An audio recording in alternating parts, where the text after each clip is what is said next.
The Fantasy Six-Pack Hour. With your hosts, Joe Bond. You're awful. And AJ Applegarth. It's Sin Shu Chu. It's a mouthful.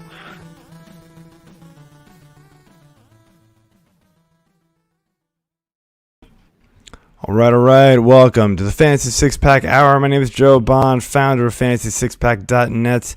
With me as usual, and late as usual, Mr. AJ Applegarth. What is up, man? On time? No. I mean, for you, yeah, I guess. Yeah. Close. And you know, new room-ish, I guess. I don't know what the hell you've done again. I don't know what you do ever. So, I have too much space in this basement. I need to just have multiple pod desks.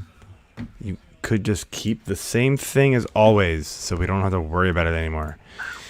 That's boring. To change everything up because of you. Anyway, man. What to change? Nothing. You just waited longer. That's it. And that's nothing new. Totally did. But anyway. All right. So tonight we're going to be getting you guys ready for week 4 of the fantasy football season. Currently we have the Jags and the Bengals live right now on Thursday night. And bit of a surprise. Jags are up 14-0, knocking on the door here. 4th and goal on the, I believe they're on the 1 here. So Trevor Lawrence has a rushing touchdown. James Robinson has a rushing touchdown.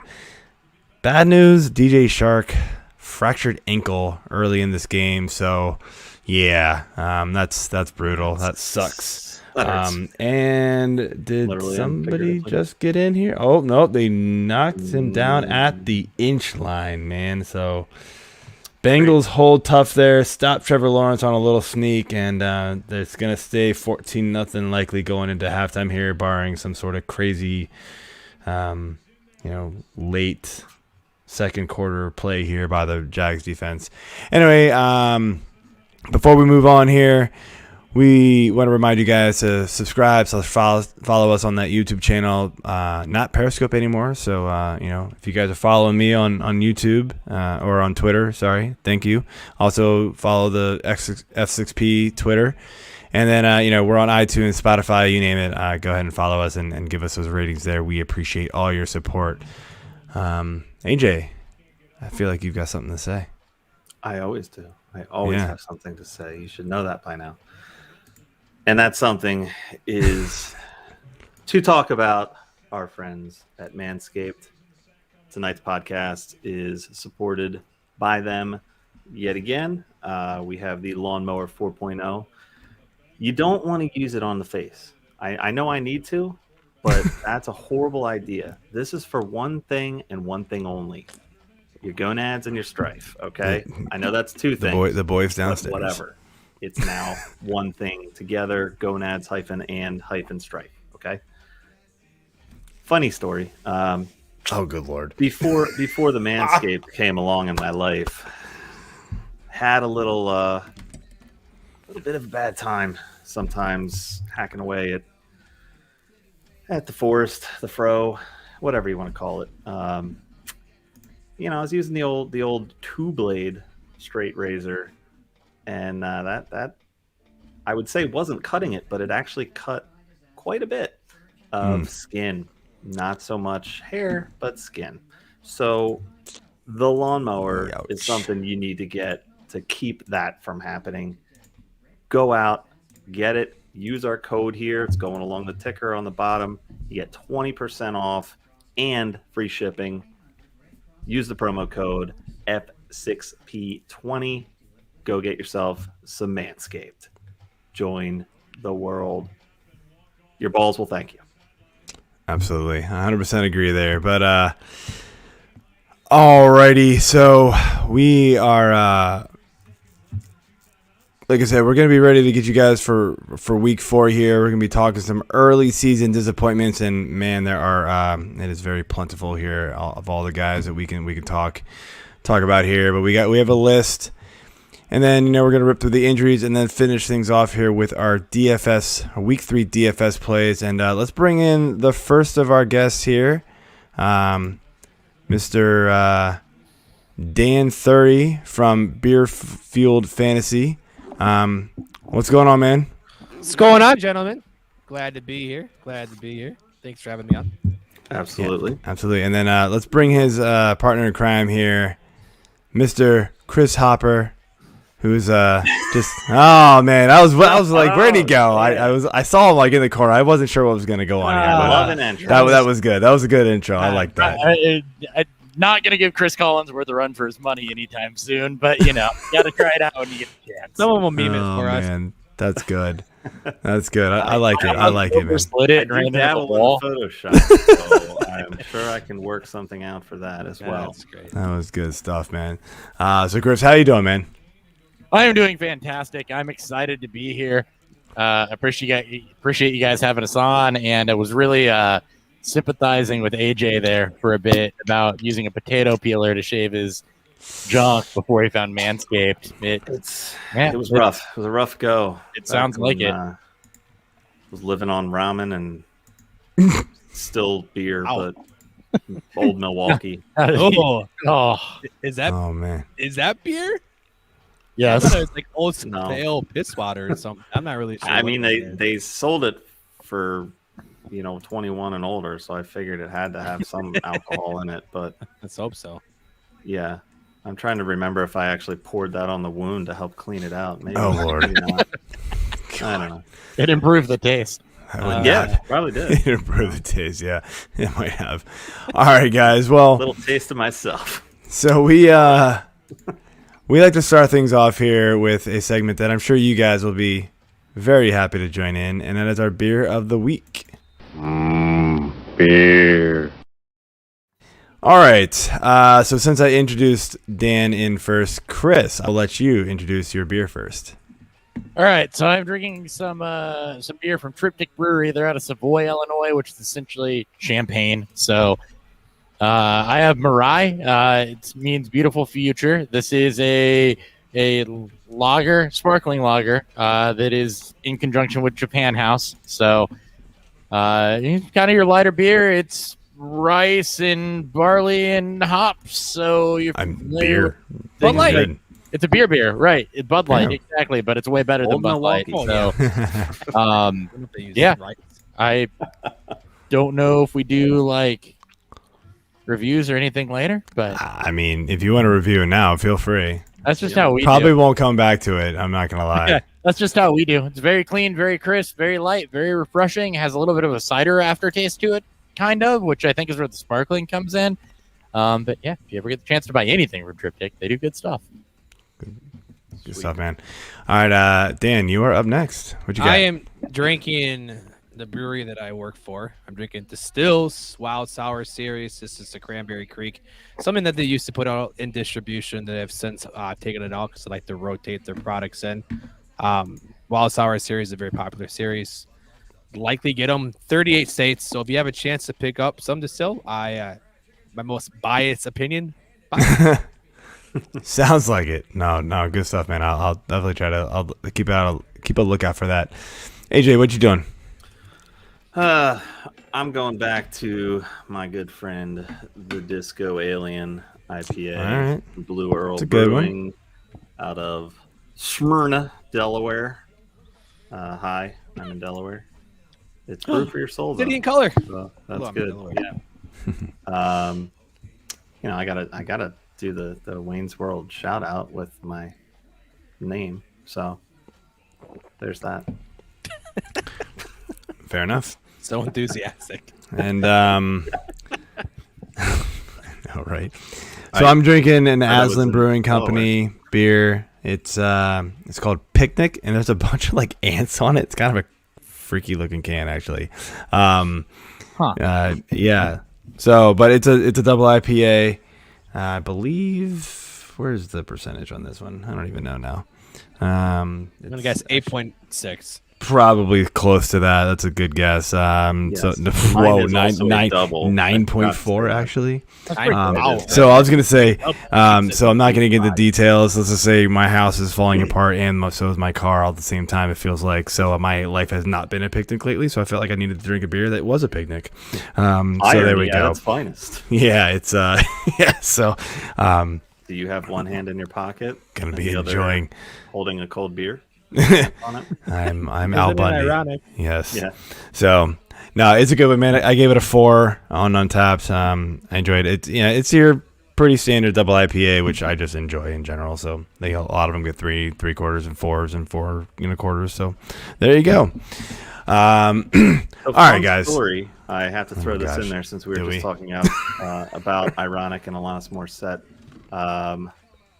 Good friend of mine, also supporter of the show. We'll just call him Mr. Roman Soldier. He may or may not be my boss, but he was telling me that everything in that song is not actually ironic. It is just a series of misfortunate events. Right. I think that's meant to Isn't Or that what unfortunate makes the events. song ironic? Because Yeah. nothing in the song is ironic. Yeah, it's a Gold pretty sticker. dumb song, Yes. honestly. Don't you think? The gold star right there. Big Don't brain, you think? guys. Nice. Big brain. That's Big what brain. we get on this show. Don't Big you brain. think? Don't Why you I'm think? here. All right, let's jump into things here. So leading off the show, let's talk about some early season disappointments. And I mean, we got to start off with some receivers, and we'll leave right off the bat here with Mr. Allen Robinson. Whoa, it's not good. I mean, he's got 21 total targets on the season, which isn't really like him. He's usually got more, but he's only got 10 receptions. And of those 10 receptions, they've gone for 86 total yards. It's brutal. And of course, last game was just a just dumpster fire for that entire team. But I mean, like, is there any hope for Allen Robinson? Like, what do you do with this guy, Chris? So, is there any hope for Allen Robinson? Yeah, there is. I think that Detroit this week should prove to be better. The Bears' offensive line has been a dumpster fire. The offense has been a dumpster fire. Matt Nagy was non-committal when asked who was going to be the play caller this week, so you might get a change up there to somebody that kind of knows what they're doing. But I mean, overall, it's pretty bad. And the recommendation that I gave last night is really still the same, right? You've got a couple of good weeks coming, potentially at least better opportunity matchups coming. I believe it's Detroit this week, Yes, and it I think is. it's Vegas next week. So. Not exactly lockdown defenses to where the offense can stabilize a little bit. You hope you get a little bit more from Allen Robinson there. And then, from there, if it doesn't hit, then you've got to look at least benching him, right? And if it does, then, if the offensive line still hasn't improved, you may look at trying to trade out. Allen Robinson's been very, very good for a very long time, so it's hard to 3 games in really cut ties, especially given the capital that you spent. But the Bears Right. offense is lethargic, and the good news is it can't really get much worse, right? They're at 2.7 yards per pass attempt, so can't get much worse. I mean, Dan, the one thing that was always said about Allen Robinson is he's quarterback proof, and he's just jumped around from system to system where they've had crummy quarterbacks, to say it as nice as possible. But like, I mean, is he like, this doesn't feel like he's quarterback proof. Maybe he's not coach proof at this point because Matt Nagy is just a disaster here. I'd go with not is it line proof. Yeah, that too. I mean, but like, Dan, what's your quick take on this? So Robinson's kind of lived off of the big body 50-50. Like, he doesn't create separation. That's not his game, but he's been top 10 in air yards the last 3 seasons. They can't push the football downfield when Justin Jefferson, Andy Dalton, or Nick Foles, when he finds a way to get into the game, can't push the ball downfield because every route is a 8-9 yard route, and the ball's got to be out of who's ever quarterback's hands instantly. So I said it on our show last night. I'm selling low. I don't like the situation. It's nice that you have 2 more games. That should hopefully help give you a little more opportunity. But there's going to be people in your leagues that are going to view this as a buy low situation. And I'm looking to get out because from what the Bears have shown, I know it's early in the season, so a lot could happen, but nothing. I mean, as someone who's a Vikings fan that has watched O-line play, like horrible O-line play, what I saw from the Bears on Sunday was arguably worse. And I think Robinson is still kind of quarterback proof. I mean, Hopkins struggled in 2016 with Brock Osweiler because Brock just couldn't understand the playbook. And so Robinson's been able to be successful with multiple mediocre quarterbacks. I think what he can't survive is a team that has to throw the football in less than 2 seconds, and he can't, get his ass downfield. Yeah, you guys are okay with swearing, right? Yeah. Mix it in a little bit. Oh, thank you. Yeah, I mean, we're not a kid friendly show. I mean, we are drinking beers. But yeah, I've ran into some people that drink beers and won't swear, so it's all right. I try to keep it at a minimum, but they come out, especially later in the show, obviously. Well, I have no filter, and I don't even know that I'm cursing most of the time. So yeah, me neither. It does come out. Yeah. Anyway, yeah, I'm kind of with Dan on this one. Like, I'm ready just to bail on it. The problem is, what are you gonna get for him? I maybe hopefully somebody in your league actually thinks he's a buy low opportunity. I think in most cases in the leagues I'm in, people just are like, I don't want to touch him with a 10-foot pole. He's a throw-in piece. So I don't know. Maybe it's the case where, Chris, you mentioned they've got a couple easy matchups coming up. Maybe you wait for this Detroit game and maybe they get a slight, better game from him. And you're like, oh, look, he's still good. Anybody else want him? Yeah. Maybe you wait for that one good game and just dangle it. Be like, here, look, let's see what happens. He literally doubled his production in one game. His season receiving yards in one game. Yeah, so that's the only thing I would say there. But man, it's been bad, and I mentioned it before the show. I just happen to not be in a position in any of my drafts where he was even in consideration for any of my picks. He was either picked before me, or it was there was guys ahead of him available that I wanted, and it just so happened I kind of lucked out that way. Not that all my teams are good, but I'm just kind of working out that way, thankfully. But AJ, what? Sorry, I'm looking at the Bears schedule, and I've got another take on Robinson here, real quick. No, it's not a bad one, right? So we focused on this of if you're the Allen Robinson fantasy manager, right, where you've got Lions and Raiders in back-to-back weeks, and then you have a sell window. The alternative to that is if you are looking for an Allen Robinson buy, if you really want the opportunity to buy low. Now it is, yeah. I get it. It's not right now. It's not right now because he's about to have 2 good weeks. And then he's got the Packers, the Bucks, the 49ers that should be healthy, the Steelers, the Ravens. Before you get Lions and Cardinals during your drive to the playoffs, and Vikings, Seahawks, Giants during your playoffs. So championship week against the Giants. Right. So you've got a buy low window here after what looks like another rough stretch. If he shows flashes against the Lions and Raiders and then goes to crap against Jair Alexander with the Packers and a healthy Buccaneers secondary, which they should be healing up by then, healthy 49ers secondary that should be healed up by again, and Joe Hayden and the Steelers, you've got another window later in the season to go grab him that actually could be very, very helpful to your playoff prospects and your championship run. So that's the other thing to keep in mind there with Allen Robinson. Yeah, that is true. Anyway, AJ, let's move on to the next guy here. Yeah, I'm definitely a fan, but I don't like what I'm seeing right now. The only word that I need to mention here is Big Dick Nick. Speaking of, Bobby Woods. The fuck, bro? I mean, 19 targets. Okay, yeah, that's not great when Cooper Kupp's got 57 already. 11 receptions, 124 yards, 1 touchdown. He's only got a 20% target share here. 177 air yards. I mean, that's less than Van Jefferson. I mean, this guy's a probably a couple yards, but it is skater less. shoes and a 70s television show, and he's got more air yards. I mean, come on. What are we thinking on Bobby Trees? His boy here? Cooper Kupp is lighting the world on fire. So yeah, that's disappointing. Dan, we'll start with you. So thankfully, air yards has never really been Bobby Woods' calling card. What is his calling card?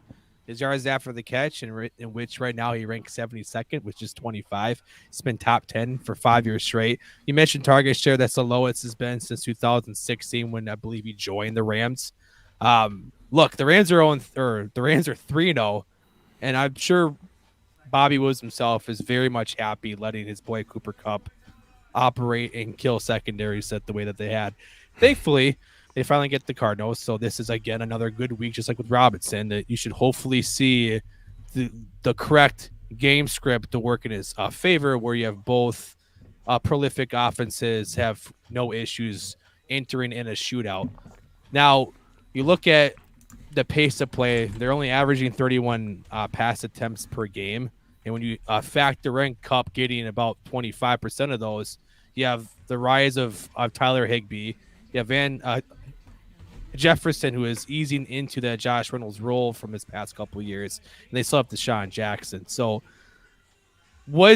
I also, on our show last night, I recommend as a buy low opportunity, because you're not just buying him, but you're buying into this Rams offense, which should be good for the rest of the year. Yes. Be very productive. When you look at Cooper Kupp's 19% touchdown rate, that's insane. Like, absolutely astronomically insane. So that's obviously going to come down. It's just, where does the touchdowns, where does the rest of the targets come from? Because he is the team's number 2. And we all talked about it on the show. If their O-line starts to get banged up, they have no depth behind their starters that are all about retirement age right now. That if they get not hurt, NFL retirement age, like real world retirement age. Real world retirement age. I think Andrew Whitworth is 65 and over. Yeah. Not their numbers. Get the senior citizen discount at all your favorite Bob Evans and Perkins. So if injuries start to mount up, that means obviously can't push the football as far, and then maybe Woods starts to get factored in a little bit more into that passing game. But obviously it's not pretty right now. Don't discount the Golden Corral. All right. Yeah, Corral is the first thing that came to my mind. Well, I'm from Minnesota, man. All we know is Perkins and Denny's. Perkins. Perkins reminds me of Florida. I'm not sure why it reminds me of Florida. There's definitely all over the place down there. Perkins. I miss Florida. Just old people. Is that the correlation? Right. I mean, but they are literally everywhere. All right, hey guys, real quick before we move on, we got a couple questions here. So, who would you rather have rest of the season, Ridley or Godwin? Godwin. Godwin Yeah. You want to have the receiver that's on the better offense and has a. Yeah, me too. So then the second part of that question here is, would you trade Godwin for Lockett? I don't. Lockett's not practicing. Well, yeah, but despite that, I don't think I do it. We've seen this from Lockett, man. Like Lockett has these he's up here the first 6-7 games, and then it's like he's all the way down here, and then you're like he just disappears. I mean, it's the side trade. Like, what are you upgrading to, right? Because both Godwin and Lockett, they're kind of the same, different, right? I mean, they're both going to be productive. They're both on high scoring offenses. So what are you? If you're going to make that trade, what else are you getting in return then? Because you're not really gaining or losing anything. It's just a trade to be traded with. It's just a preference trade, in my opinion. It's like, why didn't you draft Lockett over Godwin if you wanted to do that? Exactly. Yeah, it's sort of one of those. Next, we have one more. Do I win the trade if I trade Amari Cooper, Damian Harris, and Deshaun Jackson for Keenan Allen? No. That's too much. No, I'm not a Cooper guy, but you're also trading Harris. I don't like Jackson's whatever. He's unusable in redraft, in my opinion. But Harris and Cooper for Keenan Allen, no. I can't. As much as I love Keenan Allen and I have him ahead of Cooper every single week, it seems like I can't do that trade. You can't give up Harris also for that slight upgrade. Yeah, Cooper is another one of the guys that I kind of mentioned. If you take the blow up week 1 out, I mentioned him yesterday as being a little bit of a disappointment over the last, couple of weeks, and he's another one of those that's in that disappointing ball game. So I can see the want to go to Keenan Allen a bit. New England doesn't necessarily trust Damian Harris in pass pro, which is hurting some of his receiving upside a little bit on passing downs. But I still think the sum of what Amari Cooper could be plus Damian Harris on top of it gives you a bit more than what Keenan Allen does, especially with the emergence of Mike Williams there. Yeah, absolutely. Right. So I'm on the other side here because I actually like I don't trust New England offense. I mean, are we really going to be excited? I mean, we love Damian Harris, but let's also be real. He's a first and second down grinder that doesn't get pass catching work.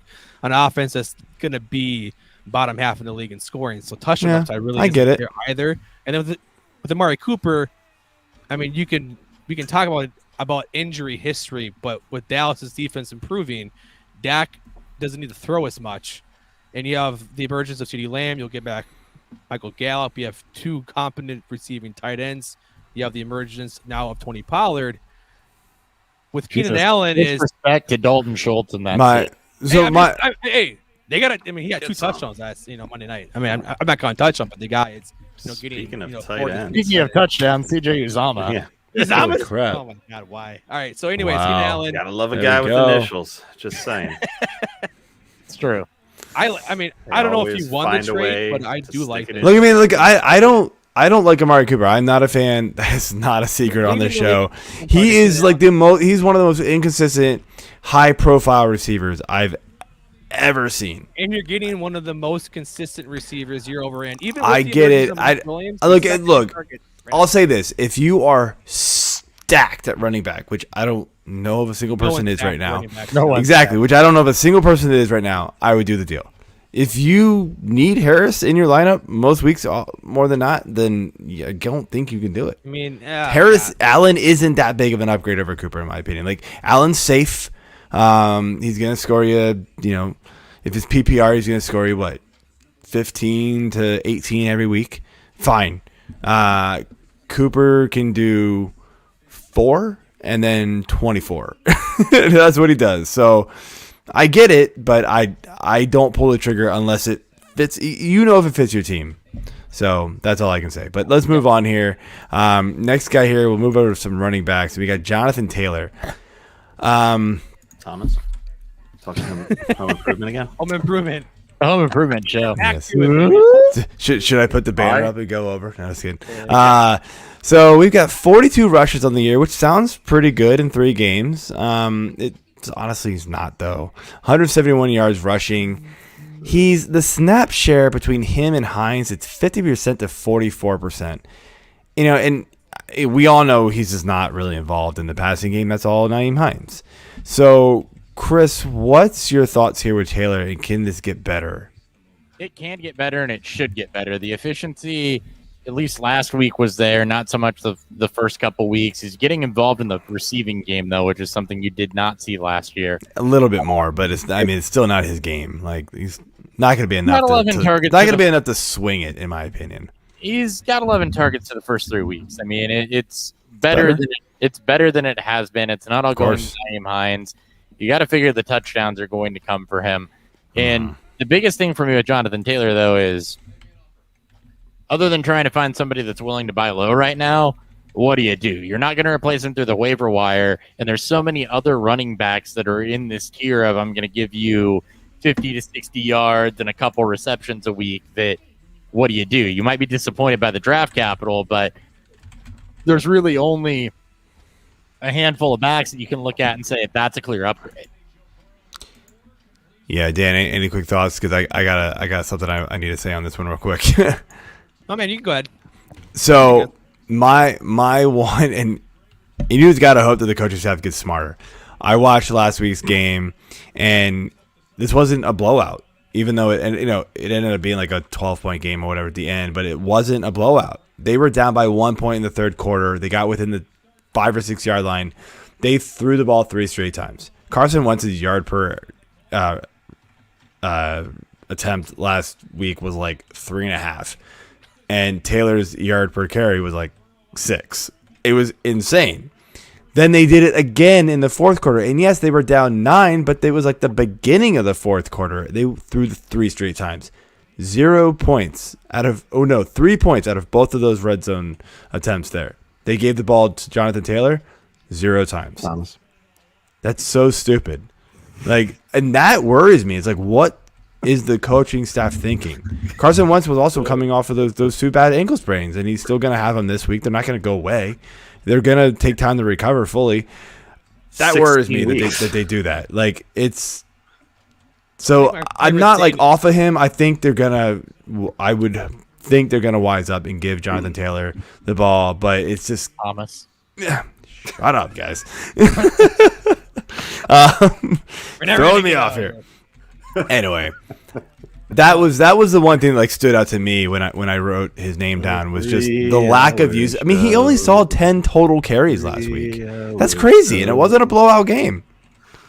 So it seems weird. Like their beer. There's a reason why they're 0-3, right? That is true. AJ, stop singing. And you hope that they do figure it out. So. Was it 4 straight runs right up the middle to Aaron Donald in week 2? Like, you can tell. Smart. You can tell that Frank Wright maybe isn't as good as a coordinator as we thought, even as a play caller from his days back in Philly. Like, yeah, they've been competitive in these games, but when you're misusing your best weapon on offense this poorly, I mean, this is Jack Doyle. Let me run right at the best player, the best defensive player in the NFL, and see how this goes. Yeah, we're gonna win, I swear.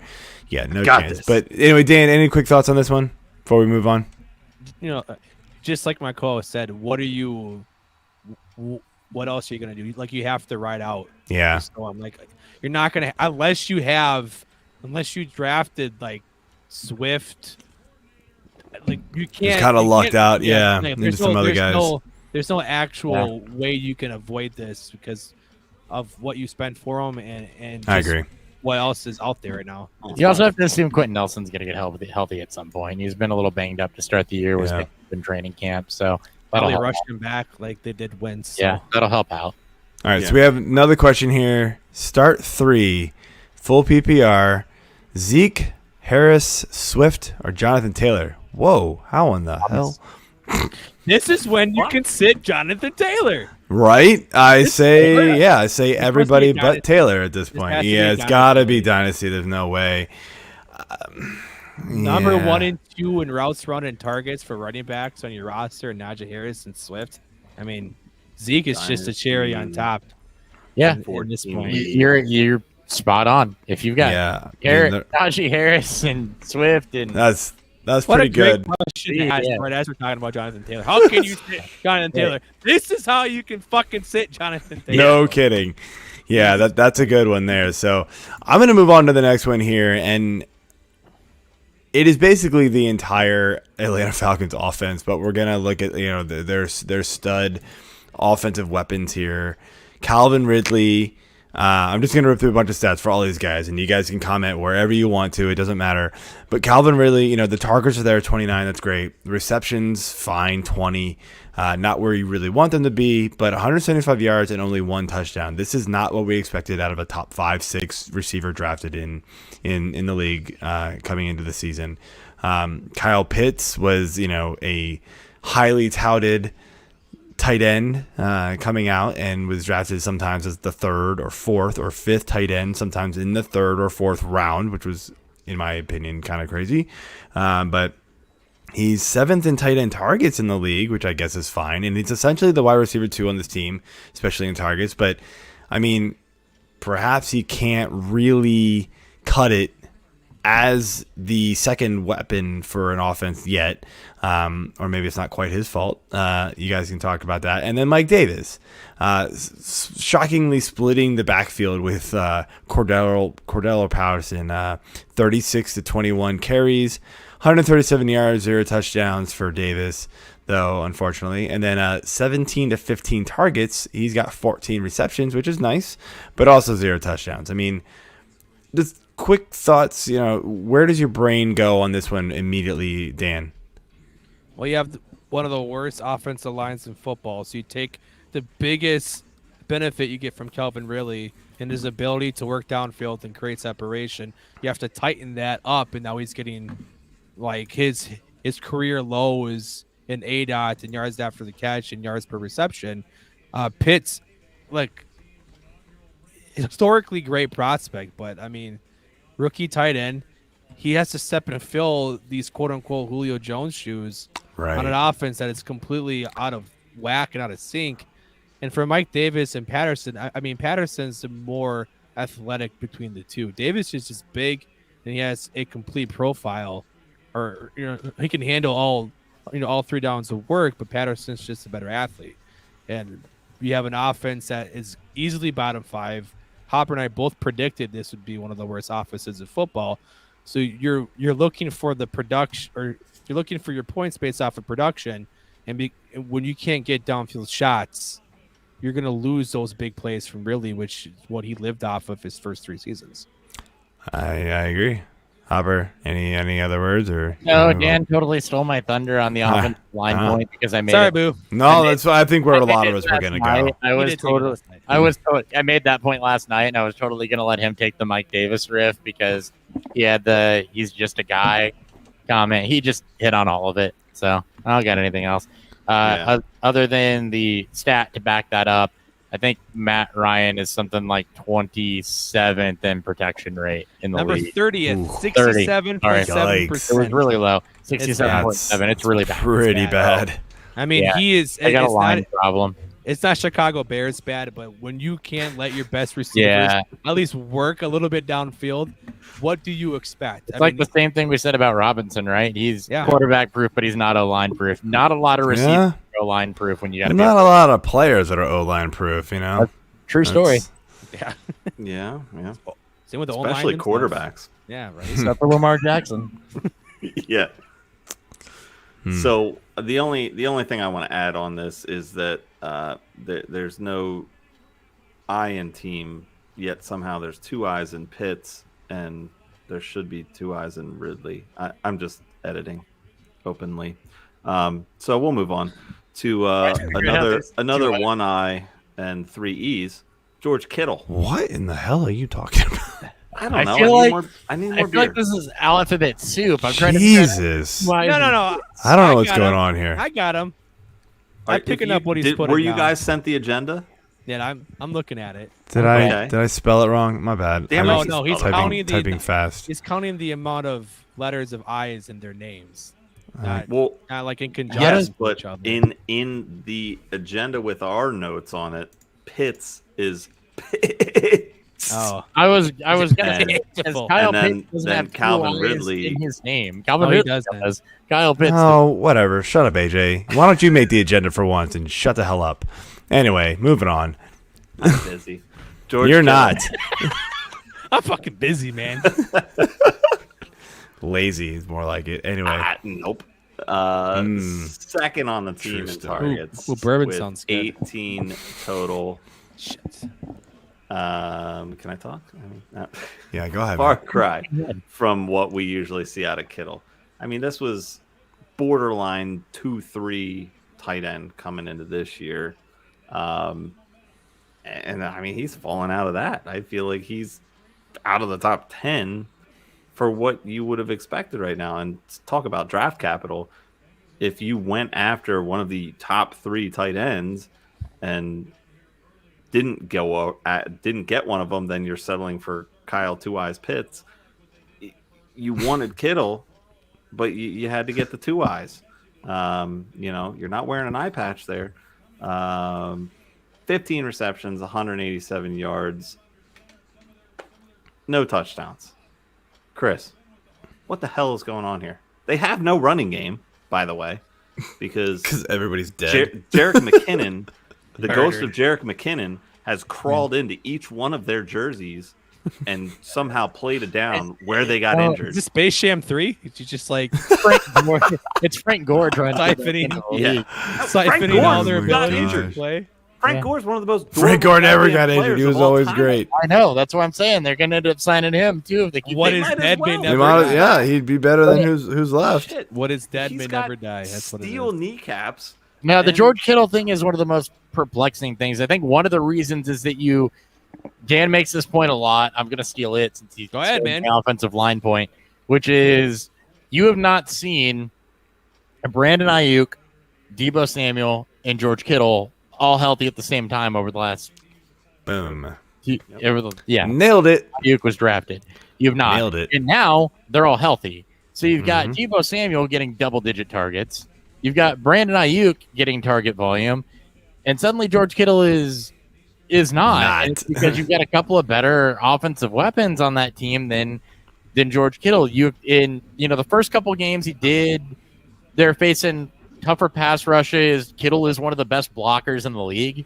So from the tight end position, he's not a one-trick pony like a lot of these other receiving tight ends are. So you keep him in the block, but last week they weren't, and it still didn't happen. So I think really what you're seeing is the product of, while the running game's beat up, the passing game is finally all healthy, and Kittle's not benefiting from that because Ayuk and Debo are there. Yeah, that I've mentioned that on other pods that I was part of, and I mentioned that in the AFC West or NFC West preview show that I was worried about Kittle's not only staying healthy but his workload, his target share decreasing dramatically because of these two receivers. Assuming they stay healthy themselves, but you just have to assume everybody's healthy. And yeah, Kittle's great when he gets the ball; it's a monster. But they're gonna get the ball to these guys who are totally electric when they have the ball in their hands, way more so than Kittle. So I think something's wrong with player profiler because George Kittle had 101.5 snap share. 5% of the snap share last week. But I mean, I was like, with Kittle, I mean, it has gone up every That's week. how you actually make 110% a thing. Yeah, 'Cause it's not possible. Yeah, Shout out. 133 and a third percent. I mean, he's so good at playing tight end, he can actually be on the field twice and increase his target share or increase his snap share. San Francisco tenfold. runs a 2 tight end set with just George Kittle. He's cloned. It's actually Kyle Juszczyk, but they're like the same players. So. Juszczyk's the only healthy running back, and he's not even a running back. He's a freaking fullback. He's amazing. So with He Kittle, should I be mean, the number one waiver on everybody's list be. every week. I want him back in Baltimore. I want to take him back, please. they need something to help They block. need- They need everything. They They need need- running backs. You need something there. God, all they have is retreads of past success. What, And Baltimore? some- Latavius Murray, ooh. Devonta Freeman, You should have just held on to Mark Ingram if you were going to retread past. Le'Veon Bell, ooh. At least he's got good yards after Le'Veon contact. Bell he hasn't even been activated from the practice squad yet, has he? No, they're yeah. gonna That is Maybe they'll unbelievable. Maybe How they'll is that trade Marlon possible? back. watch. You're gonna They're trade going to for trade Marlon back. Lamar Jackson for Deshaun Watson and Mark Ingram. Mark Ingram's That got feels like a 2.8 Houston yards type after move. contact, and he's like top 10 in attempts. That would be Yes. that would be something. The Texans could block anything. He might actually still have a little juice. Lamar, we're tired of your COVID and your new back injury, so just go to Houston. We'll take the guy that beats women. We're better off with him and our old running back. Taking deuces middle of the game. Why not? Anyway. Why not? Yeah. All right, so let's move on here from Kittles and bits and sucks and not on any of my teams. Probably our Myles last player here. Gaskin. I mean, whatever. Talk about just a guy. Yeah, he's showing it right now. He's got 5.14 Got high hopes for him, man. yards per carry. Which is good. Okay, that's not bad. Good, but Malcolm Brown is 27 for only 139 though. 12 receptions. Malcolm Okay, Brown. all right. Not Malcolm Brown's the drug nobody can seem to quit. bad. Yeah, the Rams I was couldn't quit hoping. him I was hoping the until they Rams cut would him. take him back. I was hoping they take him back after Akers got hurt. I'm like, here, go Yeah, you want some of have this. Malcolm Brown back for Come a on. 7th round. Come down this dark alley. You know Come you here. want it. Come here.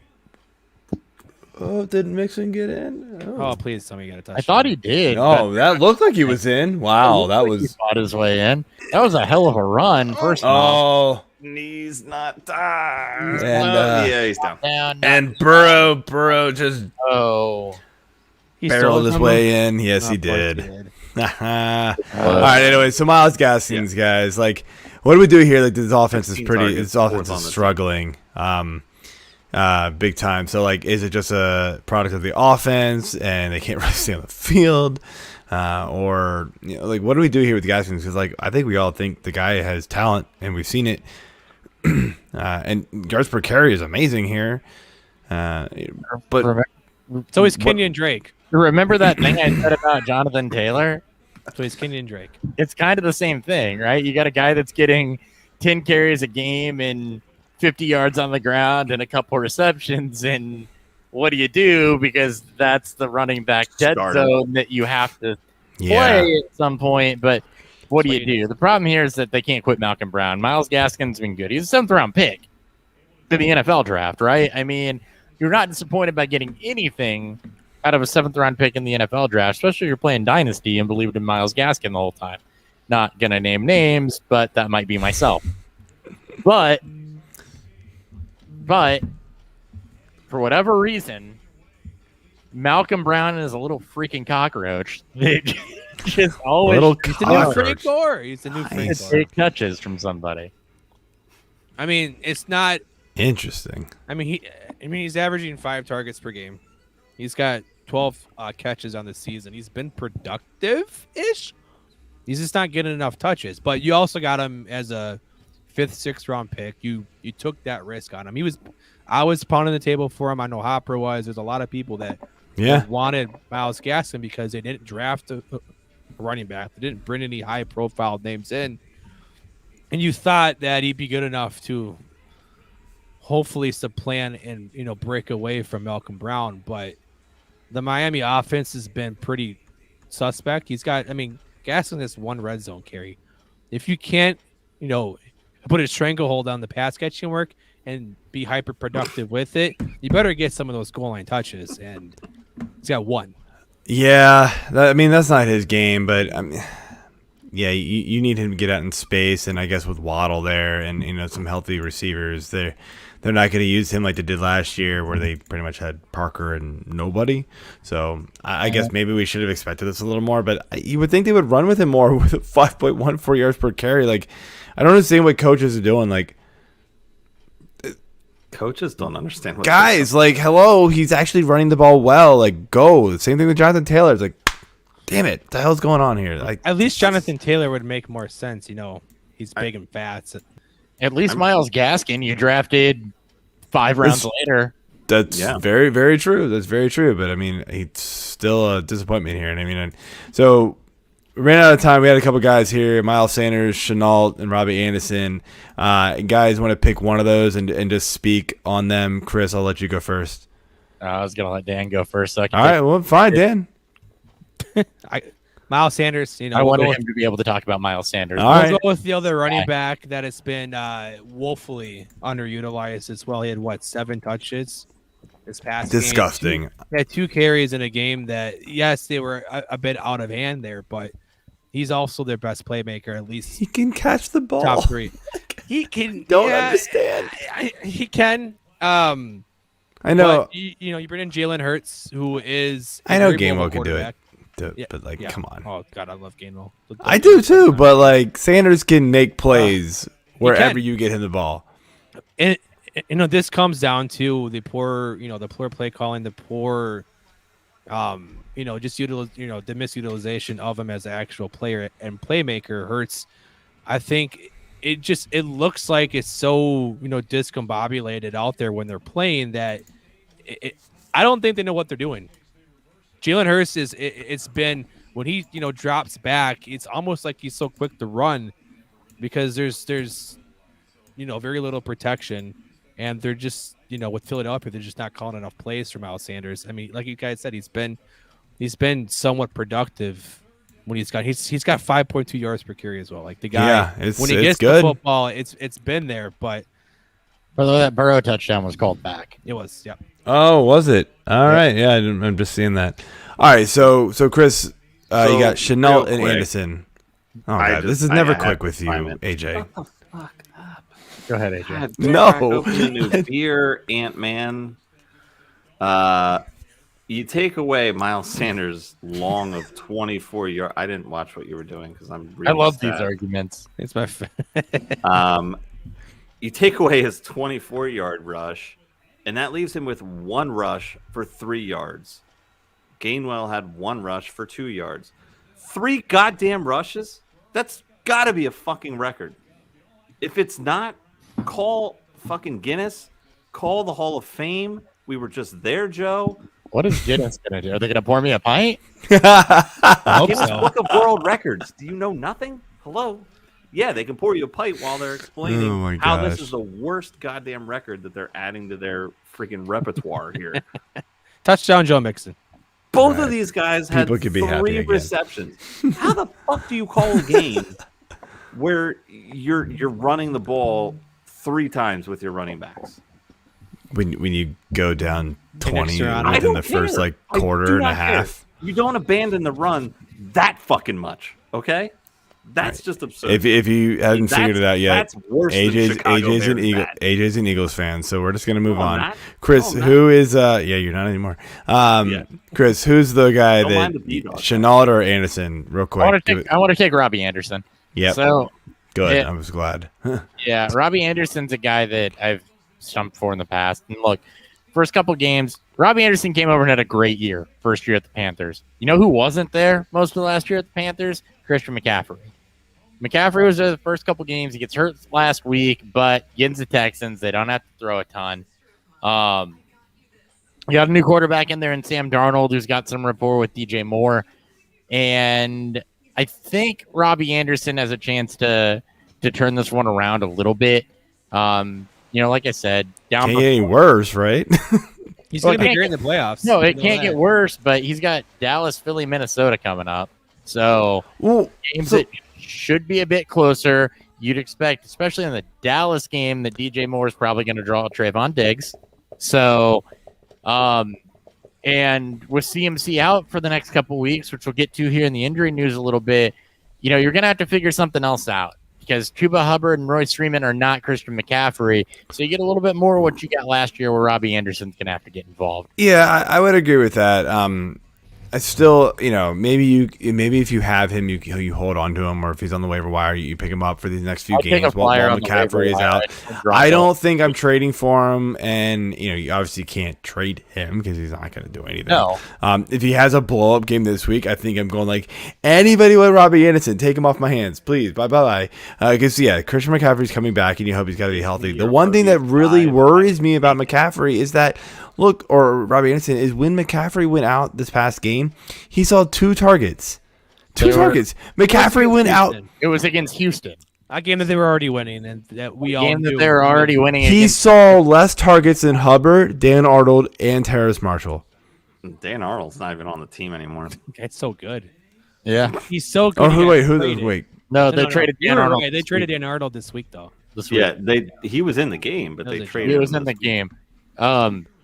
But still, that's worrisome that they couldn't figure out a way to get him the ball, even They're riding within the ship from last first, year. even the start of the second quarter when Robby CMC Anderson went worked out. downfield. You didn't have to push the ball. You're already Yeah. beating Houston. That's why I think that, especially those Dallas and Minnesota games, figure to be a little bit better, right? Because the game script is in favor of, hey, we're gonna have to throw a bit, and checking down to Chuba Hubbard ain't gonna get it done.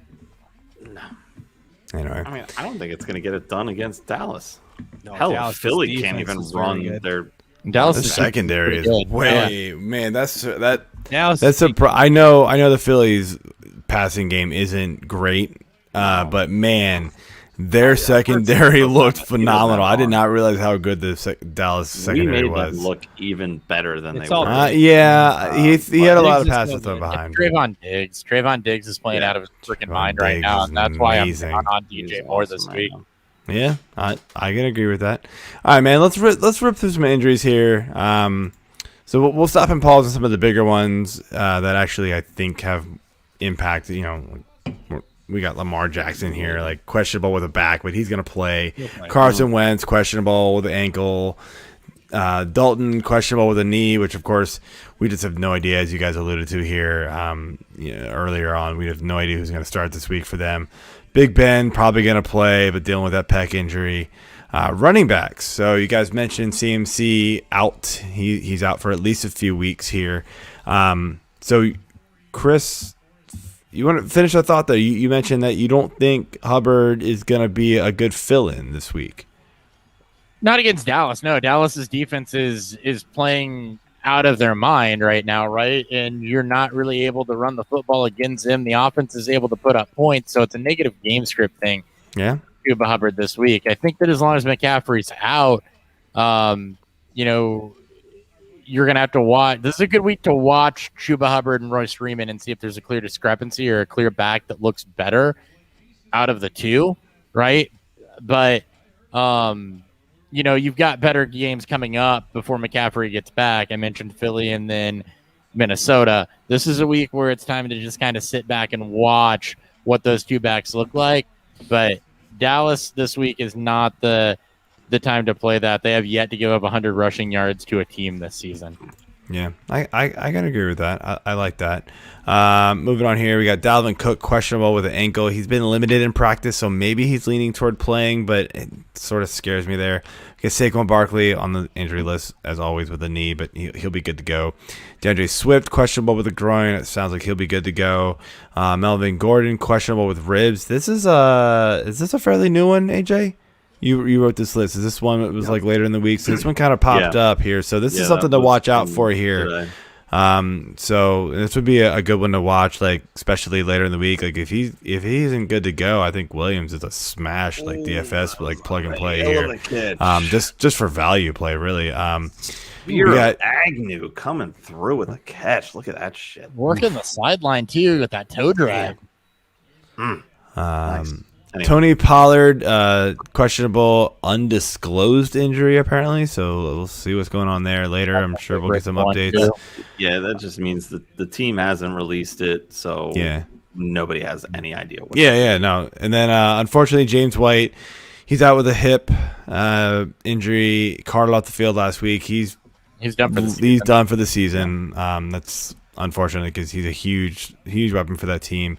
Aaron Jones, questionable with an ankle.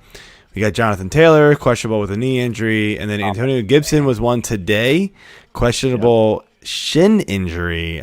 Yeah, that's a late. That's a late week one. That's always scary to see.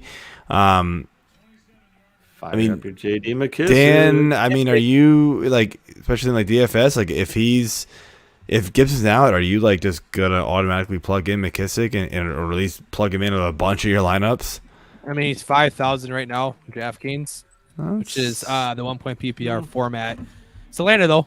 This is not they're gonna need to throw the football a lot. McKissic isn't a very big back. They did drafted Jarrett Patterson out of Buffalo, who kind of fits that mold more. He's more of a smaller back, but he's obviously bigger than McKissic. I don't know if I rush out there to get him. This isn't the type of game I want to target anyways. Lower scoring matchup that should be one-sided. McKissick's strength to to that team might not need to be needed. Right. As for Gibson, you gotta play it by ear. You gotta see what it's gonna come out on Friday, and then what his destination is on Sunday. If he plays, it's a good matchup.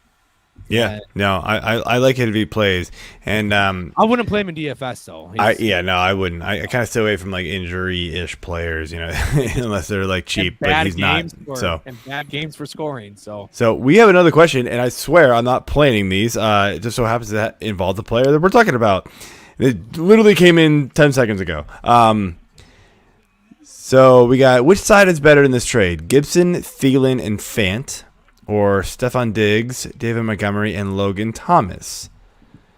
So that's close.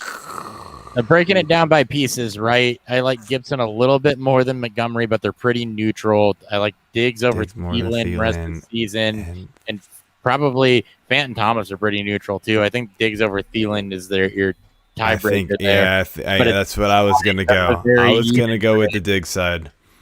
Honestly, I really was. I think I'm going to take the Diggs side too. Because I don't think Thielen's going to keep up his pace. I think Jefferson's going to take back over, more, sooner rather than later if he already hasn't. As we saw last week. So I agree with that, but that's super close. I mean, that's another one of those like kind of just preference trade, in my opinion. I want to know what side he is, and then.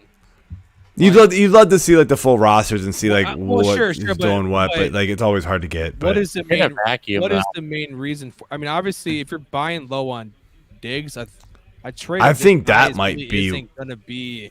That would be my guess. It feels odd because it should be just a Thielen and maybe another high on Thielen. You're you can't ignore here is Noah Fant's injury history, though, and how thin tight end is. Logan Thomas might be a little bit more reliable. Well, I mean, I see that as more of a swap too. I mean, like that side you can find a swap from a talent perspective. I'm just trying to put something else out there because I would rather have Gibson over Montgomery, but I would much rather have Diggs in that offense over Thielen. I mean, Diggs is just everything's there. It's pointing to him returning back to form.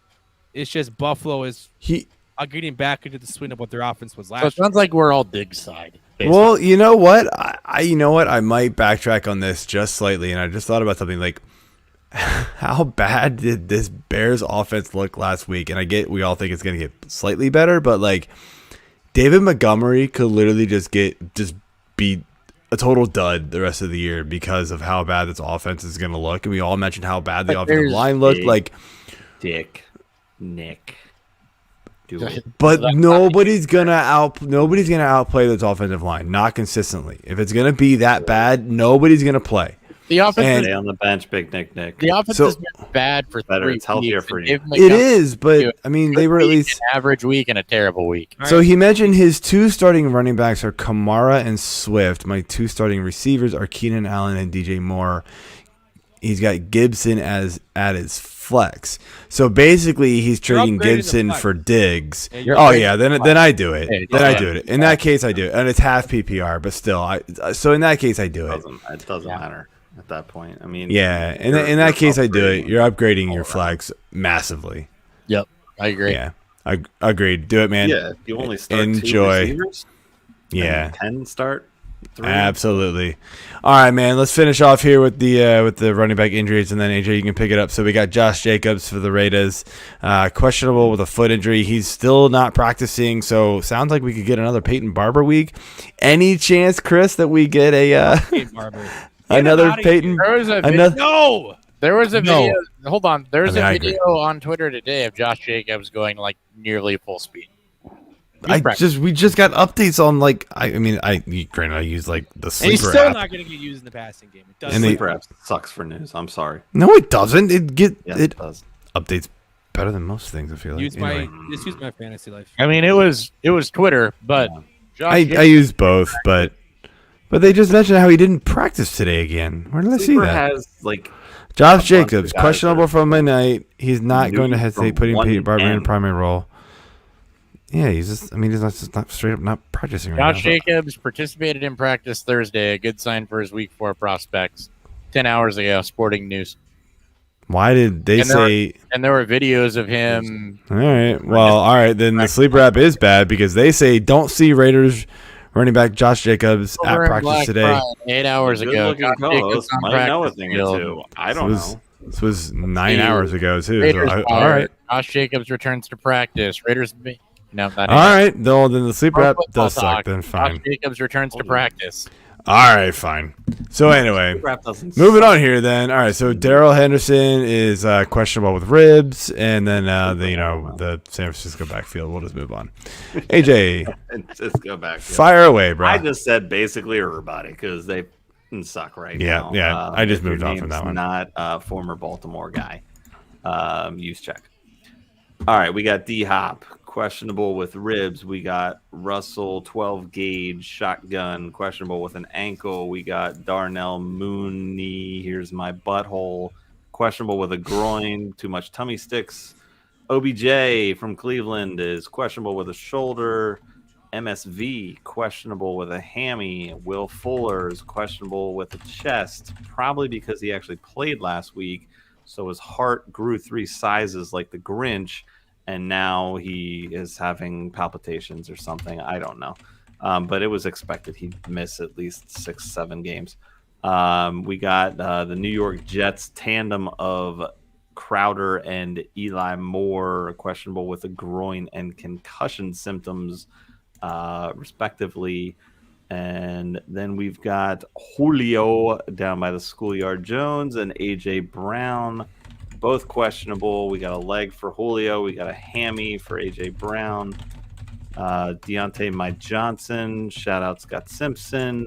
Was a full practice today, so he should be going, but he's been dealing with a knee injury. And Juju SS Smith-Schuster is questionable with ribs. Tyler Lockett is questionable with a hip. Kenny G. Holiday. And then you got Shepard, Slayton, bunch of Giants. So this brings me much joy to tell you, Keith, suck it again. Keith, I don't know if you heard me mutter that under my breath earlier in the show. You probably didn't, because nobody pays attention to me. But Galladay's dealing with a hip, and then you got moon over my hammies if we're talking Denny's with Shepard and Slayton. New to the IR this week is KJ Hamburglar from Denver with an ACL, and Nico Collins. Tim Patrick time. Yeah, you should have picked up Tim Patrick. At least for you should 3. have just drafted him in your last round. You should have grabbed Tim Patrick when Jerry Jeudy got hurt, because all Tim Patrick does is feast on injuries, and that didn't. That's what I did. He's literally just like he's a goddamn Loch Ness monster of. Yeah, but he's so good. What's Like, that I don't you got understand hurt? why the Broncos don't use him Now more I'm gonna- regardless. He is. He's good. I don't know why he doesn't start. I don't know. He's always Probably productive because when he's on like, the field. No, don't He's a start me. guy. I know guys ahead of me are going to get injured. Just let me chill for a couple weeks. It's so crazy. Nico Collins also new with a shoulder injury. Quarterbacks. Tight ends. We've got Gerald Everett with the COVID reserve list. We've got Tyler Conklin, who was a fan favorite of my own personal liking. It's questionable with an elbow. Tyler Croft, another Jet down with rib injury. Jack Doyle, who we mentioned earlier, is questionable with a back injury, probably from carrying JT for so long. Kittle was questionable with a calf. We already talked about him. Kind of sucks right now. Everybody else is healthy, so you might as well just stay benched. And last but not least, we've got Gronk, questionable with ribs. You know he's playing this game. This is just hey guys, I'm questionable because I'm on a yacht in some Mediterranean Sea.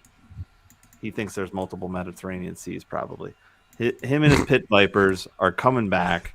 They're playing this fucking game, and it's going to be a new meme of the deal with it, because him and Tom Brady are just going to light up New England like fireworks that did when And they I've got won both so of many them as Scott championships. Fish, and I'm gonna rip my opponent this week. you're betting the over in all prop bets in that game. You're betting 100%. You're playing- Oh, that's a playing- touchdown for James Robinson. They knocked him down at the playing- 1. There's no way he was down. You're playing Gronk in the captain He was in. spot. 100% in. Oh yeah, he's in. 100% in. Also on my Sky Fishbowl team. Nailed it. Anyway. All right, let's finish things. Yeah, I mean, I'm going to do it. Fuck yeah. Hey, I'm number 4 overall. Fuck you. Anyway. All right, let's finish things off here with some DraftKings picks for the week. And so what we do here, guys, is we give our smash plays. So these guys, like, even though they might be like the highest price play, like, you just plug them in wherever you can. Like, you figure it out, right? We got our fades. So guys, them kind of no matter where they are, like, you're just being like, nah, I don't really want anything to do with them. Like, these are high profile guys that guys usually look at players usually look at and go, oh, well, they could do it. Or like maybe it's that value play. No, still fade. It's not a good play. It's a value for a reason. Or we've got our values. So guys that are on the lower end of the price range, and guys that if you need some salary savings, which we're all gonna need at some point when we build our lineups, plug them in. So let's start with our smash plays here. Dan, I'll let you go first, man. Give somebody you like. Well, or a couple, like if it's like a stack, if you like that. Well, I mean, I'm gonna stack obviously the Rams Cardinals game. So I want Kupp, I want Christian Kirk. I would rather pay down from Hop to Kurt. Hopkins has been kind of dealing with his injuries himself, so I would much rather take Christian Kirk at 5,300. And he's likely to draw Ramsey. So yeah, and you'll draw Ramsey. Right. You get you get that paired up. You get Kupp at a 7,800. You got Kurt at 5,300. If you want to get cute, you can even put in Van Jefferson, who's at 3,900. Tyler Higbee for your tight end value is at at 4,600, and this is the game that I'm targeting the most. If not this one, and then it's the Seattle and 49ers game, which should also be a decent shootout. Don't sleep on the Browns Vikings one as well. There's some good there's some good value. KJ Osborne, if you need a cheap plug-in, is somebody we talked about last week. So. Yeah, Osborne's a good cheap play, and then you get you can pair that up with initials. I don't think OBJ is it's especially when the second one's J, right? they always are. It always is. So those are probably the most majority of the games that I'm looking at for sure. Yeah, real quick. So our friend James is back here with a similar question. So now it's Ridley or Godwin for Lockett and Michael Thomas, and I still say no because I don't really want anything to do with Michael Thomas. But you guys could be totally different than me. I'm avoiding Michael Thomas. I'm not. I don't think he's gonna come back. I'm not. Michael Thomas, even if he comes back, it's such a dumpster fire of a situation that nope. I got him IR stashed just in case because not costing me anything to stash him on IR. I'm not considering him as any value in a trade, though. But you didn't have to trade Ridley or Godwin to get him to stash in your IR. You just happened to fall. He fell for you in the draft in like the 8th or 9th round, and you were kind of like, yeah, fine. I actually think I forgot about that. Maybe later. Auto drafted and then stuck him on IR. Sure. Even better. So, alrighty. Chris, who are some smash plays for you, man? Like I said in the chat, man, I was gonna let Dan do this and just critique him the whole time. Oh yeah, that's right. My bad. I do agree. I will. Okay, since he did the Rams rundown, I don't have pricing or anything because I didn't research it because I was just gonna slam on him. I will say this: Deebo Samuel, a couple double-digit target weeks. I like it. Which should be a high-scoring game there. I really, really like him as a smash play this week. Tyler Lockett banged up, not practicing late in the week. Smash players, no matter what they cost. Look, if he can't go, it's going to be DK Metcalf. But Metcalf's also questionable, at least based on DraftKings. So right, so who do you look at again? A couple weeks ago, breakout, Freddie Swaim, right? Yeah, so, that's a total cheap play. So there you go. No, that's fine. So I got some guys here, and I'm going to start with a stack, and it's it's a high priced one, but it's Josh Allen against Houston. Stack with Diggs, and if you want to get maybe slightly cheaper stack, save some money here, Myles Sanders 4,900. I felt like his value should have gone up more after last week, but it didn't. So Josh Allen's 8,000, Diggs is 7,600. I don't trust Houston enough to keep the scoring. That's my only concern. I would run naked Josh Allen. But the thing is, though, is that that's my only concern. I know the rushing game for Buffalo has been better this year, with Moss kind of figuring something out, but it's still not prevalent enough to me to be able to sit Allen in any game. Like if he's gonna ball out, if the Bills are gonna ball out, like they're gonna ball out by the passing game. That's just what they do. So I think you can still roll with this stack, but the fact that you mentioned that like you do like the naked Josh Allen, maybe that's why you go Sanders instead, because Sanders isn't expensive. He's 4,900, and like you can even go with Dawson Knox, right? Who's also like if that's true. You can bounce. I've got some other tight ends. I've got a tight end I like. There's always great tight end plays. You do. But if you're gonna run, from what I've seen is why. Tight ends. Everybody loves it. I wish you were in the room. The only thing I like better than a tight end is a split end. You know what I'm saying? Oh my god! All right, so wait, it's the other way around. And this is going to be super chalky here, but I'm going Derrick Henry, 8,800 against the Jets. Like, look, even without AJ Brown, even without Julio Jones, the Jets go, hey, we're going to stop Derrick Henry. No, you're not. They're just not going to do it. It's just not going to happen.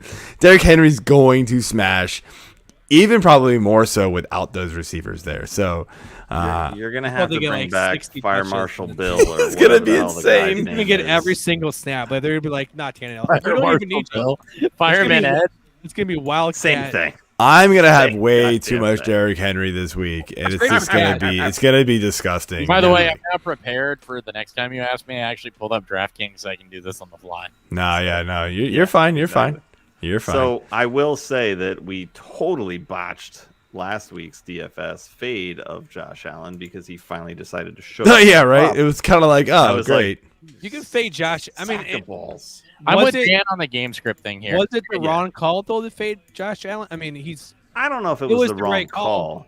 I think it was the right call, but he killed me in a couple of my leagues. I mean, he proved to us that he may have paid against you a lot of me, money. and I was hey, you're gonna call me out on the wrong pick there. How about I put CEH in a value?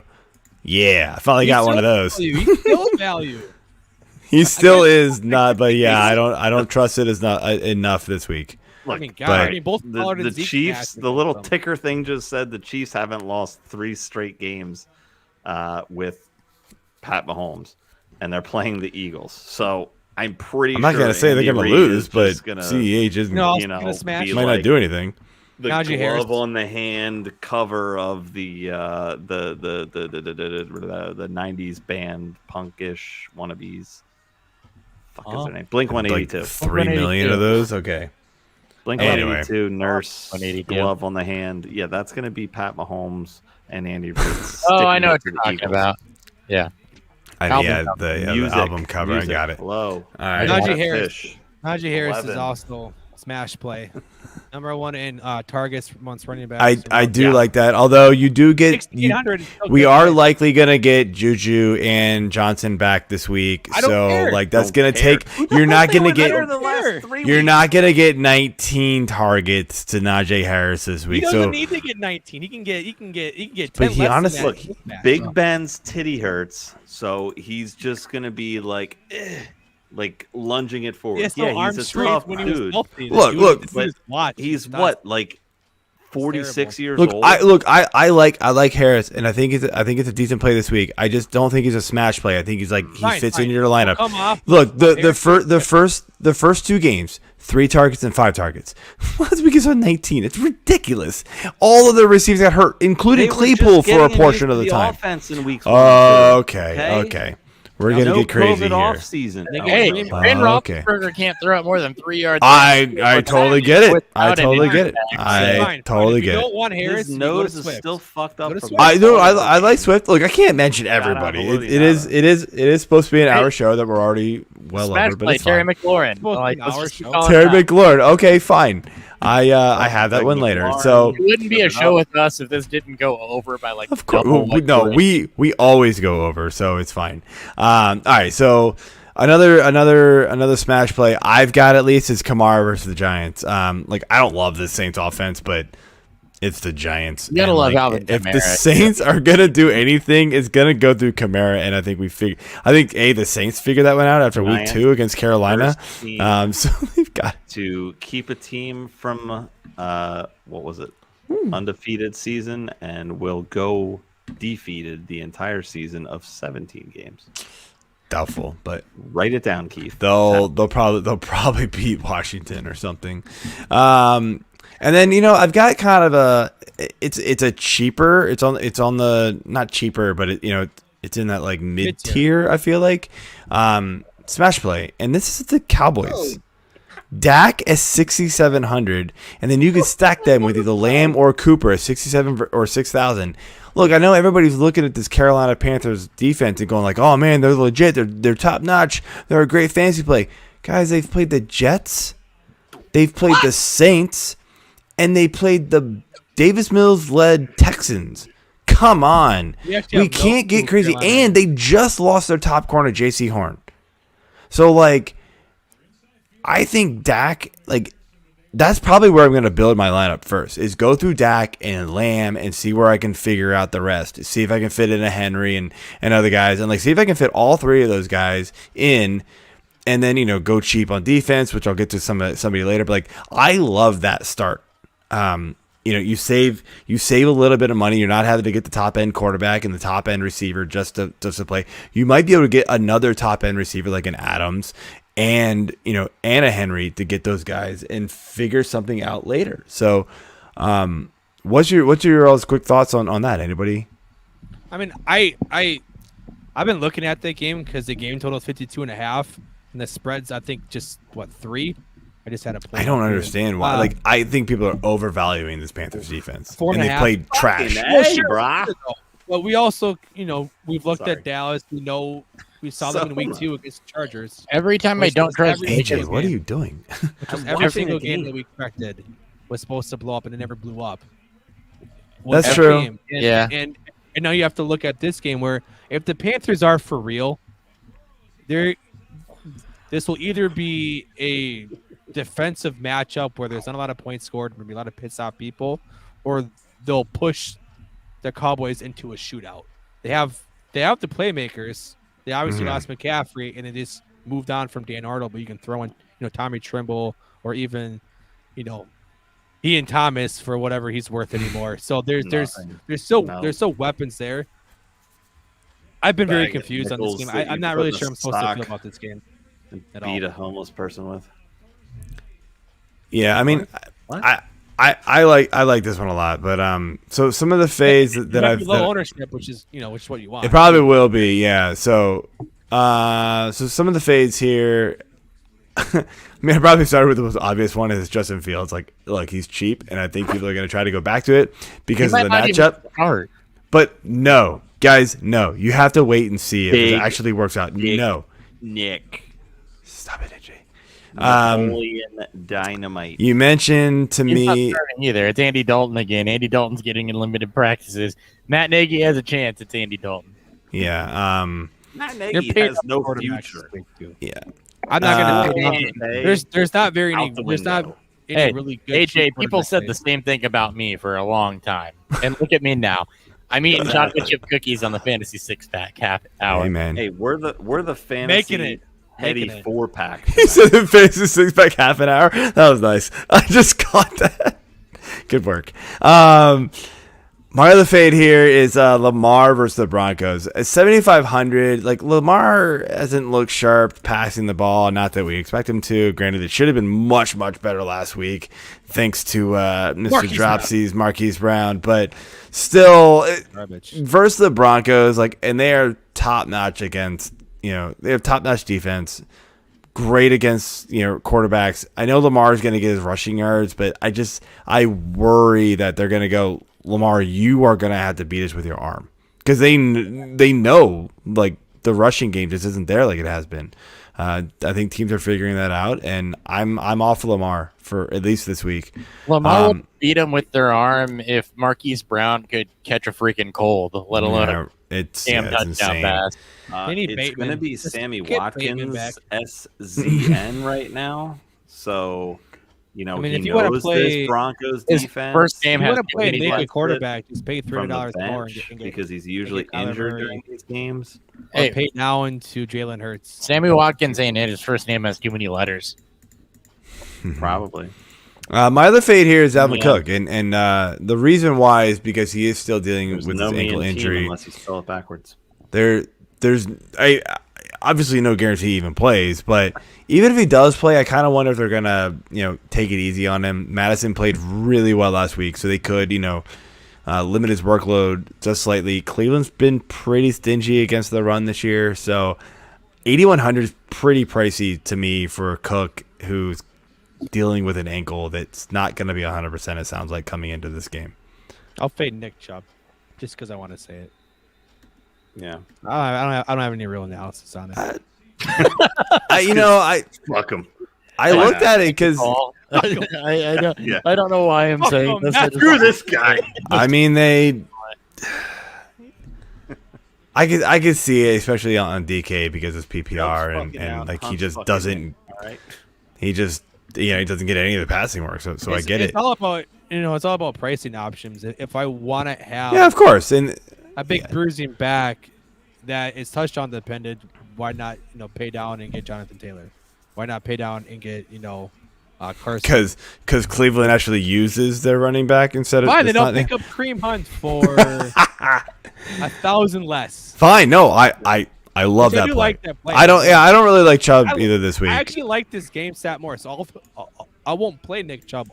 If I want to subtract from this game, Hunt and the defense, maybe Baker and Baker and OBJ,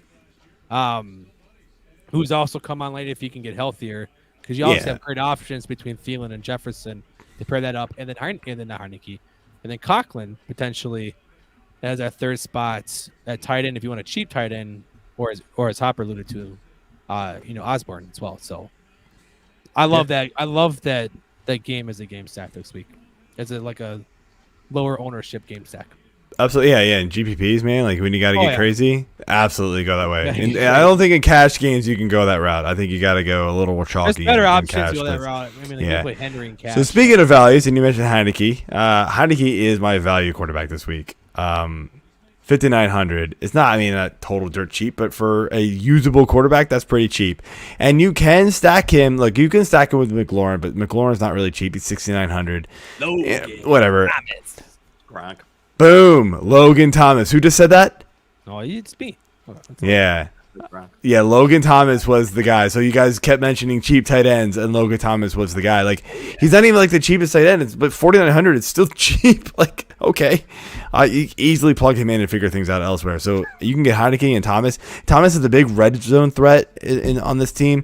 He doesn't lead the team in targets. That's McLaurin, obviously, but Thomas is the one cashing the ball within the 10-yard line a lot, and they're gonna get down there. The offense is efficient enough to get down there a few times a game and figure things out. And so I love that like small, that cheaper stack there if you want to get crazy. Another value play here is stacking a tight end. I mean, why not? Always. All day, every day. Always. So a receiver here, and this is only if Julio and AJ Brown are out, obviously, and I'm not even going to try to pronounce this guy's name, but Westbrook Ikine, Nicky Westbrook. 3,200, man. Look, this is literally a total pump play at receiver if you need it. Tennessee is going to have 0 at receiver if Julio and AJ Brown are out, but somebody's got to catch the ball eventually. And he did okay. He scored last week, I feel like. He did. And then my total almost slam dunk smash play and value at the same time is the Lions defense against this Bears offense. Like, look, the Lions held the Ravens. They almost beat the freaking Ravens. They almost held them to 16 points instead of a freakish field goal. Like, Best come on. Like, kicker in the nation. like, I feel like the Lions D can shut down Justin Fields' crappy offense, or even if it's not Justin Fields, like this crappy Bears offense. Play both defenses from that game. Probably could, but but the Bears are more expensive, and I'm trying to figure out where are they. The Bears are 3,700. They are the 4th most expensive defense. The Bears are the Lions are the 3rd least expensive defense. So yes, I like to save money on defenses and just go after like these like super value plays. Lions are going to be played a lot. Yeah, and they should. Yeah. Like literally, it doesn't even matter. Just go after them. Their ownership Third will cheapest be defense. 110%. Yeah. I don't understand how DraftKings didn't realize like, oh hey, Justin Fields got sacked 9 times last Get week. those pocket values. Jonathan It's like Taylor like Christian Kirk at 5,300. Yeah, I like that. One I like of my that too. absolute Brandon Ayuk. Yeah, If you want to go to I'll the other take game, that. he's 5Ks, $50 less than Ayuk. If you want to go Definitely lots of ways you drop. can go. Like we obviously can't like analyze every single game in DFS or this show. It would literally be 3 hours. Jalen Hurts. Love that stack this week. Hurts and Smith against Casey. Yeah, And then weak secondary. Smith won't have to play up against Diggs. He's I did look at them. And I almost wrote them It's also down. very inexpensive too. It's a good cash lineup because you're getting cheap and Yeah. value all over the Yeah, place. and you got the Hurts rushing upside for sure. You do worry a little bit about, after that first game, Smith just really hasn't done much. I get last game was just an absolute. Again, Hurts, I like the guy. I just don't think he's got as strong of an arm. He's got a strong arm. It's not accurate. Well, Like okay, great. guys doing crossing I've got routes and a he's throwing. strong arm, and I He's missed an asshole once. this guy's and running this way and he's throwing it back knocked here. out. Like, and that's why like he gets picked off a lot. So that's the struggle. Like I was watching that game Monday night and it was just like, man, can you at least throw them out here so your receiver has a chance and he's not getting undercut, but that's just what he does. So yeah, it's frustrating. It's really frustrating because I played Smith instead of like 4 other guys that I would have already won before Monday night, and I lost. All right, Uzama scored twice. Yeah, you didn't see. Did you not see me Oh my God. animating No! like a goddamn All right. fucking Fuck is shit? Film Thursday night. All right. Drunk. Hey, we got one last question before we're done for the show, and we got No, Lee I'm not here. drunk. Hey, I'm in a 10-man PPR. Should I trade Edmonds and Beasley for Mike Evans? Yes. I have Chubb, Kamara, CD, Hopkins, and Taylor. Yes. Yeah. Yeah, I do that. I do Yeah. that I love easily. Smash plays. And then you laugh Good. at the guy that you traded. Why with. are you still typing this question? Just Yeah, Do it now. that's an easy one. Don't even worry about the depth. In a It did. 10-man league, you just need that top end talent, big time, even more so than any other league. You don't need that. You'll find depth elsewhere. All right, guys. Well, that is it for the show. I want to thank you guys big time for coming on. Had a blast drinking some beers and whatever else we're drinking, some bourbon, I guess, Chris. So Urban. yeah. Hey, we do not discriminate here. Oh yeah. That's So, what all right. So, like I said, I Dan, like I got you alcohol. on here first. Chris, I'll let you let yourself go here and tell everybody where they can find you and what you guys got going on. Yep, you can find me at Beerfield Hop with 2 P's. It's on the screen if you're watching the video. Beerfield podcast. We do basically a weekly live stream on YouTube. Beerfield podcast on YouTube. You can go find us there. Beerfield on Twitter. We'll try to do that every Wednesday night right now around 8 p.m. Some weeks it's Tuesday night, just depending on what we got going on. So make sure that you subscribe, hit the notification icon if you want more. You can also find us on Spotify, iTunes, Stitcher, or wherever you get podcasts. So it's been a blast, guys. Thank you guys for having us on. It's been a fun time. Oh yeah, man. Come in. And Dan, any other thought besides your Twitter and where they can find you? Beerfield Theory.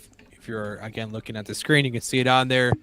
Come find us Sunday mornings where we talk and answer questions and go over any updated betting, injuries, start sets, everything else that you are craving Sunday mornings. Good stuff, guys. All right, man. Well, thanks again for coming on, and we will have to do it again soon. Absolutely. Always. Thank you guys. All right. See ya. Cheers, See ya. gentlemen.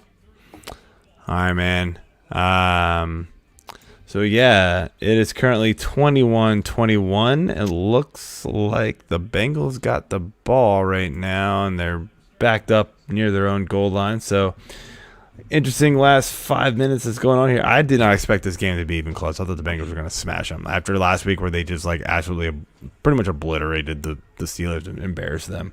I didn't think the Jags would have a chance, but, hey, it's looking good, and I've got 2 touchdowns out of James Robinson from my Scott Fishbowl League to start the week. So, yeah. Great start for me. I'm loving it. Hopefully it continues all year long for me. But, all right, guys. Thanks again for tuning in, and hope you had a good time. We're talking, week 4 here. So good luck. I'll be jumping on again with the boys, Mike and Dylan, on Sunday morning doing our start sit show. Start Yeah. to shit. Yeah. I mean, I usually do a little bit of that too. Taking a shit. I usually do a little bit of that before Sunday starts too. But yeah, you know what I meant. So we've got. So tune into that show, Sunday Social Podcast, and ask us your start sit questions, and we will answer them on air. And best of luck, and enjoy the week. Peace.